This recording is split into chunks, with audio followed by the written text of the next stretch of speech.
नमस्कार दोस्तों, Hindi online banking में आपका स्वागत है। दोस्तों, आज मैं आपको इस वीडियो में उज्जीवन स्मॉल फाइनेंस बैंक की मोबाइल बैंकिंग के बारे में आपको बताऊंगा कि आप उसकी मोबाइल बैंकिंग ऐप को कैसे चला सकते हैं, उसमें क्या-क्या फ़ीचर्स होते हैं, कितनी आप ट्रांजैक्शन कर सकते हो और कहां से उसको डाउनलोड करना है और कैसे उसे स्टार्ट करना है। तो दोस्तों, अगर आप इस चैनल पर नए हो तो चैनल को सब्सक्राइब कर देना, कोई कुछ समझ ना आए तो कमेंट कर देना और शेयर और कमेंट भी आपको करने हैं। तो चलिए शुरू करते हैं। दोस्तों, इस वीडियो में मैं आपको बता दूं कि इसकी जो ट्रांजैक्शन फैसिलिटी होती हैं, इसमें आप क्या क्या ट्रांजैक्शन कर सकते हो। सबसे पहले तो आप इंटरनल फ़ंड ट्रांसफ़र कर सकते हो विद उज्जीवन फ़ंड ट्रांसफ़र, यानी कि आपके उज्जीवन में ही अकाउंट है, आपका है, आपकी हस्बैंड का है, वाइफ का है या मम्मी पापा किसी का भी है, तो उसमें आप NEFT, IMPS, RTGS वगैरह सब करते हो। ठीक है, कर सकते हो। उसमें जो आपका डेबिट कार्ड होता है वो डेबिट कार्ड का पिन आप जनरेट कर सकते हो और आप ऑनलाइन FD और RD भी आप बना सकते हो उस मोबाइल बैंकिंग ऐप से। उसके बाद आप ऐप से जो आप यूज़ कर सकते हो, अपने जो कार्ड होते हैं उसको ब्लॉक भी कर सकते हो, अनब्लॉक भी कर सकते हो और उसमें लिमिट भी सेट कर सकते हो कि आपको ATM से कितनी ट्रांजैक्शन करनी है, ई-कॉम या पोस्ट से आपको कितनी ट्रांजैक्शन करनी है। इसी ऐप से आप अपनी लोन की इंस्टॉलमेंट भी पे कर सकते हो और इसमें जैसे टीवी का बिल हो गया, इसका फ़ोन का बिल हो गया या इलेक्ट्रिसिटी का बिल हो गया, ये भी आप इससे पे कर सकते हो। अपने अकाउंट की बैलेंस इंक्वायरी या फिर मिनी स्टेटमेंट के लिए भी आप इस ऐप को यूज़ कर सकते हो और इसी ऐप से आप चेक बुक या किसी चेक को स्टॉप करवाना है तो वो भी रिक्वेस्ट आप डाल सकते हो। अपने डेबिट कार्ड को अगर आपका खो गया या कुछ और चेंजमेंट है या फिर आपका चल नहीं रहा है तो उसको आप हॉट लिस्ट यानी कि बंद करवा सकते हो और नए भी अपनी रिक्वेस्ट वहाँ से करवा सकते हो। DD के लिए रिक्वेस्ट कर सकते हो। TDS की इंक्वायरी के लिए अगर आप कुछ इंक्वायर करना है अपने अकाउंट के बारे में तो भी वहाँ से इंक्वायरी निकल जाएगी या फिर फॉर्म 15 या H या G जो भी है आप उसकी इंक्वायरी ऐप से कर सकते हो। दोस्तों, ये जो ऐप है ये आपकी 9 लैंग्वेज में अवेलेबल है। इंग्लिश में है, हिंदी में है, तमिल, कन्नड़ा, बंगाली, गुजराती, उड़ीसा और मराठी और पंजाबी, इनमें ये ऐप अवेलेबल है। दोस्तों, इसमें ट्रांजैक्शन लिमिट के बारे में बात कर लेते हैं। जितनी भी इसमें ट्रांजैक्शन आप करोगे वो ट्रांजैक्शन सारी INR में होंगी। ऐसा नहीं है कि किसी विदेश की या इंटरनेशनल ट्रांजैक्शन आप करोगे तो वो पॉसिबल नहीं है। इसमें आपको जो आपके अकाउंट लिंक हैं मोबाइल ऐप में यानी कि बेनिफिशियरी ऐड है, उसमें कोई लिमिट की ट्रांसफ़र की लिमिट नहीं है, आप कितना ही फ़ंड ट्रांसफ़र कर सकते हो। इंस्टेंट फ़ंड ट्रांसफ़र जो होते हैं, जैसे कि आपने बेनिफिशियरी अभी ऐड करा है और 24 आवर्स नहीं हुए हैं उसको, तो पहले 24 आवर्स में आप 50,000 की ट्रांजैक्शन आप कर सकते हो।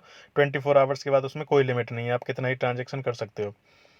इसमें आपकी जो पर ट्रांजैक्शन है वो आपकी 10 लाख की है, यानी कि 10 लाख की ट्रांजैक्शन आप एक बार में कर सकते हो और 10 लाख की ट्रांजैक्शन ही इसकी लिमिट होती है डेली की। ठीक है दोस्तों, आगे कर लेते हैं। ये है जो आप, ये जो मैंने 10 लाख बताया था ये बताया था 24 आवर्स के अंदर अंदर जो भी है। अब मैं आपको बताऊंगा अदर बैंक अकाउंट में आप 24 आवर्स के बाद कितनी ट्रांजैक्शन कर सकते हो। इसमें है, अगर आप IMPS करोगे तो 5 लाख की ट्रांजैक्शन आप कर सकते हो। डेली लिमिट इसकी 10 लाख की है, ये पर ट्रांजैक्शन की बात कर रहा हूँ मैं। और IMPS अगर आप करोगे तो 10,000 की लिमिट है और 10,000 ही आपकी डेली की ट्रांजैक्शन की लिमिट है। अगर आप NEFT करोगे तो पर ट्रांजैक्शन 10 लाख की लिमिट है और 10 लाख की ही इसकी डेली की लिमिट है। RTGS आप करोगे तो 2 लाख कम से कम करनी होती है और 10 लाख मैक्सिमम हो जाएगी।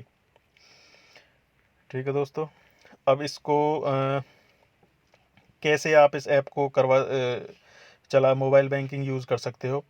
सबसे पहले तो जब आप अकाउंट ओपन करोगे तो उसी के टाइम आपको मोबाइल बैंकिंग डाउनलोड हो जाएगी या फिर किसी ब्रांच में जाके आपको डाउनलोड करवा दिया जाएगा या फिर थ्रू ATM में आपको लिंक वगैरह भेजा जाएगा, उससे आपकी ट्रांजैक्शन सक्सेसफुल होने के बाद मोबाइल बैंकिंग को ऑप्ट कर सकते हो या फिर फ़ोन बैंकिंग के द्वारा भी आप कस्टमर केयर से कॉल करके कर सकते हो। इसमें मैं आपको बता दूं कि डिवाइस बाइंडिंग जो है, डिवाइस बाइंडिंग का मतलब ये है कि आपके पास जो रजिस्टर्ड मोबाइल नंबर है वो मोबाइल नंबर उसी फ़ोन में होना चाहिए जिसमें आप ऐप डाउनलोड करोगे और उसी से वो चल जाएगी। अब स्टेप्स मैं आपको बता देता हूँ कि रजिस्टर्ड कैसे कर सकते हैं। ये उन लोगों के लिए सबसे पहले जिसके पास एग्जिस्टिंग यूज़र्स हैं, जो यानी कि ऑलरेडी हमारे बैंक में बने हुए हैं और दोबारा उनको मोबाइल बैंकिंग चलानी है। तो इसमें आपको सबसे पहले प्ले स्टोर पे जाना है, वहाँ से उज्जीवन मोबाइल बैंकिंग आपको डालना है और वहाँ से डाउनलोड कर देना है। उसके बाद उसमें आपको कस्टमर आईडी डालनी पड़ेगी, 4 डिजिट का पिन नंबर डालना पड़ेगा और अपनी लैंग्वेज सिलेक्ट करनी पड़ेगी। अगर आपको कस्टमर आईडी नहीं पता है तो अपने पासबुक पे कुछ प्रिंट होगा, उस पर कस्टमर आईडी रहती है, चेकबुक पे कस्टमर आईडी रहती है, या फिर अकाउंट के स्टेटमेंट पे कस्टमर आईडी रहती है। अगर ये फिर भी आपको नहीं मिलती है तो आपको CUST कस्ट कैपिटल लेटर में लिखना है और इस नंबर पे भेज देना है, वहाँ से आपको कस्टमर आईडी मैसेज पे आ जाएगी। उसके बाद कन्फर्मेशन मैसेज आपका पॉपअप होगा ट्रांजैक्शन प्रोसीड करने के लिए। और उसके बाद आपको ये ध्यान रखना है कि जो आपके पास डिवाइस है उसी में वो रजिस्टर्ड नंबर होना चाहिए। उसके बाद सिलेक्ट सेम और सेम टू सिलेक्ट करना है, जो कि कॉमन सी बात है, आप कर ही लोगे, इतना कॉमन सेंस सबके पास होता है। उसके बाद आपको ट्रांजैक्शन करने के लिए एम पिन का यूज़ करना होता है। कस्टमर आईडी जो होती है, आपको लॉगिन करने के लिए कस्टमर आईडी और एम पिन डालना होता है, तो उज्जीवन की मोबाइल बैंकिंग ऐप चालू हो जाएगी। अब ये उन लोगों के लिए है जो फर्स्ट टाइम अपनी ट्रांजैक्शन वो करेंगे, मोबाइल बैंकिंग ऐप यूज़ करेंगे। उसके लिए आपको क्या करना है दोस्तों, ये मैं आपको बस लिखा हुआ बता रहा हूँ, किसी दिन प्रैक्टिकल भी करके बता दूंगा। ये उन लोगों के लिए जो नए यूज़र्स मोबाइल बैंकिंग ऐप को चालू करेंगे। इसमें यह है कि सबसे पहले आपको डाउनलोड करनी है ऐप को प्ले स्टोर से, उज्जीवन मोबाइल बैंकिंग के नाम से आएगी। उसके बाद आपको न्यू रजिस्ट्रेशन पे क्लिक करना है। उसके बाद जो भी आपका रजिस्टर्ड नंबर है, सिम 1 में है या 2 में है, वो सिलेक्ट करना है। उसके बाद कन्फर्म बटन आपको दबाना है। उसके बाद OTP आएगा आपका रजिस्टर्ड मोबाइल नंबर पे। उसके बाद डेबिट कार्ड सेलेक्ट करना है, उसकी एक्सपायरी डेट और CVV नंबर डालना है। उसके बाद 4 डिजिट का एम पिन भी आपको सेट और कन्फर्म करना है। इसके बाद आप अपनी उज्जीवन मोबाइल बैंकिंग ऐप चालू कर सकते हो।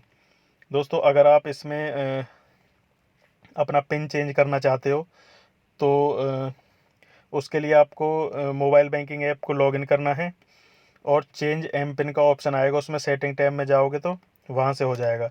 उसके बाद अगर फॉरगॉट पिन है, आपको वही बात है, चेंज करना है, तो इसमें आपको फॉरगॉट एम पिन पे सिलेक्ट करना है और जो उसमें डिटेल मांगी गई वो डिटेल फिल कर देना। उसके बाद OTP आएगा और उसके बाद अपना पिन रीसेट कर सकते हैं। कुछ क्वेश्चन पूछे जाएंगे उनको फिल करने के बाद। दोस्तों, इसमें कुछ ऐसे भी सवाल हैं जो आपको चीज़ों पे ध्यान देना है, आपको करना है और नहीं करना है। सबसे पहले उसको कर लेते हैं जो आपको करना है।